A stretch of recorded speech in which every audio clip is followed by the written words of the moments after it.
Hi guys, welcome back to my YouTube channel that is Swapna's tutorial. So ನೀವೇನೇ ನನ್ನ ಚಾನಲ್ಗೆ subscribe ಆಗಿಲ್ಲ ಅಂದರೆ ಪ್ಲೀಸ್ ಸಬ್ಸ್ಕ್ರೈಬ್ ಆಗಿ, ವೀಡಿಯೋಸ್ನ ಲೈಕ್ ಮಾಡಿ, ಶೇರ್ ಮಾಡಿ, ಹಾಗೆ ಕಮೆಂಟ್ ಮಾಡಿ.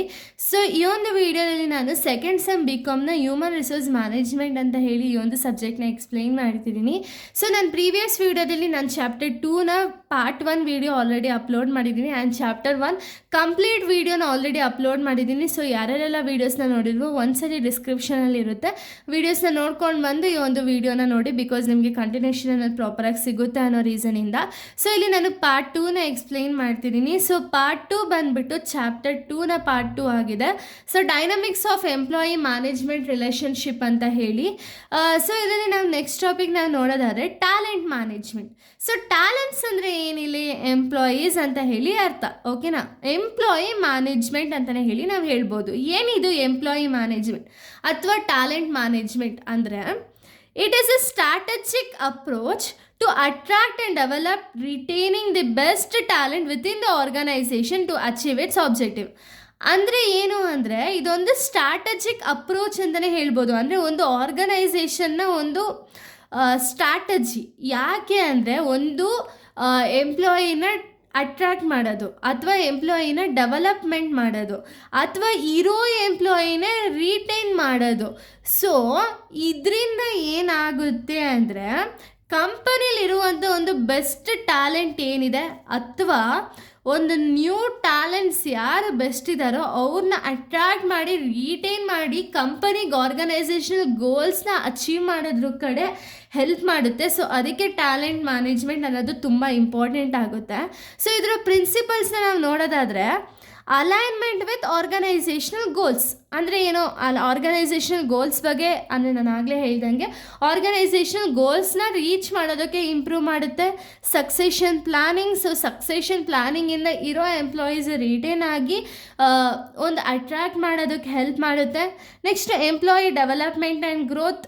ಈಗ ಇರೋ ಎಂಪ್ಲಾಯೀಸೇ ನಮಗೆ ಆರ್ಗನೈಸೇಷನ್ಗೆ ಬೇಕು ಅಂದರೆ ಆ ಎಂಪ್ಲಾಯೀಸ್ಗೆ ಡೆವಲಪ್ಮೆಂಟ್ ಮತ್ತು ಗ್ರೋತ್ ಆಪರ್ಚುನಿಟೀಸ್ ಕೊಟ್ಟರು ಅಂದ್ಕೊಳ್ಳಿ, ಅವಾಗೇನಾಗುತ್ತೆ ಅಂದರೆ ಎಲ್ಲ ಎಂಪ್ಲಾಯೀಸು ಕೂಡ ಆರ್ಗನೈಸೇಷನಲ್ಲೇ ವರ್ಕ್ ಮಾಡೋದಕ್ಕೆ ಇಷ್ಟಪಡ್ತಾರಲ್ವ. ಸೊ ಅದನ್ನು ನಾವು ಗ್ರೋತ್ ಮಾಡ್ಬೋದು. Next employee engagement. ಸೊ ಇರೋ ಎಂಪ್ಲಾಯಿನ ನಾವು ಒಂದು ಎಂಪ್ಲಾಯಿ ಮಧ್ಯೆ ಒಂದು ರಿಲೇಷನ್ಶಿಪ್ ಅನ್ನೋದು ನಾವು ಕ್ರಿಯೇಟ್ ಆಯಿತು ಅಂದ್ಕೊಳ್ಳಿ, ಅವಾಗೇನಾಗುತ್ತೆ ಅಂದರೆ ಎಂಪ್ಲಾಯಿ ಎಂಗೇಜ್ಮೆಂಟ್ ಆಗುತ್ತೆ. ಸೊ ಏನೂ ಕಾನ್ಫ್ಲಿಕ್ಟ್ಸ್ ಇಲ್ಲ, ಒಂದು ಆರ್ಗನೈಸೇಷನಲ್ಲಿ ಯಾವುದೇ ರೀತಿಯ ಜಗಳ ಇಲ್ಲ ಅಂದರೆ ಎಂಪ್ಲಾಯಿ ರಿಟೆನ್ಷನ್ ಆಗೋದಾಗುತ್ತೆ. ಸೊ ಇದರಿಂದ ಏನಾಗುತ್ತೆ, ನಮಗೆ ಆರ್ಗನೈಸೇಷನ್ ಗೋಲ್ಸ್ ಅನ್ನೋದನ್ನು ಕೂಡ ನಾವು ಅಚೀವ್ಮೆಂಟ್ ಅನ್ನೋದನ್ನ ಮಾಡ್ಬೋದು, ಓಕೆನಾ.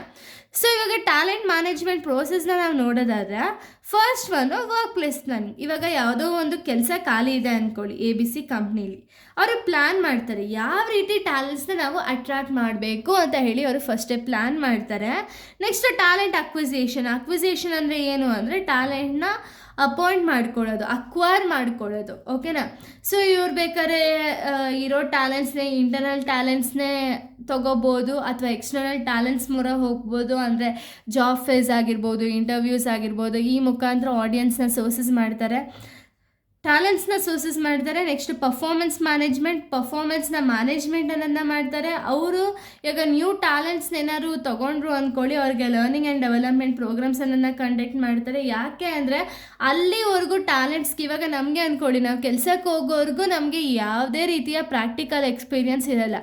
ಅದಕ್ಕೂ ಮುಂಚೆ ಏನಾಗಿರುತ್ತೆ, ಬರೀ ನಮಗೆ ಪ್ರಾಕ್ಟಿಕಲ್ ಎಕ್ಸ್ಪೀರಿಯನ್ಸ್ ಅಂದರೆ ಬರೀ ಬುಕ್ಕಲ್ಲಿರೋದೇ ನಮಗೆ ಗೊತ್ತಿರುತ್ತೆ, ರಿಯಲ್ ಪ್ರಾಕ್ಟಿಕಲ್ ಎಕ್ಸ್ಪೀರಿಯನ್ಸ್ ನಮಗೆ ಗೊತ್ತಿರಲ್ಲ. ಅವಾಗೇನಾಗುತ್ತೆ ಅಂದರೆ ಲರ್ನಿಂಗ್ ಆ್ಯಂಡ್ ಡೆವಲಪ್ಮೆಂಟ್ ಮಾಡೋದ್ರಿಂದ ಅವರ ಒಂದು ನಾಲೆಜ್ ಅನ್ನೋದು ಕೂಡ ಇಂಪ್ರೂವ್ ಆಗ್ತಾ ಹೋಗುತ್ತೆ. ಇನ್ನು ನೆಕ್ಸ್ಟ್ ನಾವು ನೋಡೋದಾದ್ರೆ ಸೊ ನೆಕ್ಸ್ಟು ಕೆರಿಯರ್ ಡೆವಲಪ್ಮೆಂಟ್. ಅವ್ರಿಗೆ ಪ್ರಾಪರಾಗಿ ಟ್ಯಾಲೆಂಟ್ಗಳಿಗೆ ಪ್ರಾಪರಾಗಿ ಒಂದು ಟ್ರೈನಿಂಗ್ ಆ್ಯಂಡ್ ಡೆವಲಪ್ಮೆಂಟ್ ಮಾಡೋದ್ರಿಂದ ಕೆರಿಯರ್ ಅನ್ನೋದು ಡೆವಲಪ್ಮೆಂಟ್ ಆಗುತ್ತೆ. ನೆಕ್ಸ್ಟ್ ಎಂಪ್ಲಾಯಿ ಎಂಗೇಜ್ಮೆಂಟ್ ಅನ್ನೋದಾಗುತ್ತೆ. ಈಗ ಎಲ್ಲ ಎಂಪ್ಲಾಯೀಸ್ ಮಧ್ಯೆ ಒಂದು ರಿಲೇಷನ್ಶಿಪ್ ಅನ್ನೋದು ಕ್ರಿಯೇಟ್ ಆಯಿತು ಅಂದ್ಕೊಳ್ಳಿ, ಆಗೇನಾಗುತ್ತೆ ಒಂದು ಎಂಗೇಜ್ಮೆಂಟ್ ಅನ್ನೋದು ಕ್ರಿಯೇಟ್ ಆಗುತ್ತೆ. Next employee retention.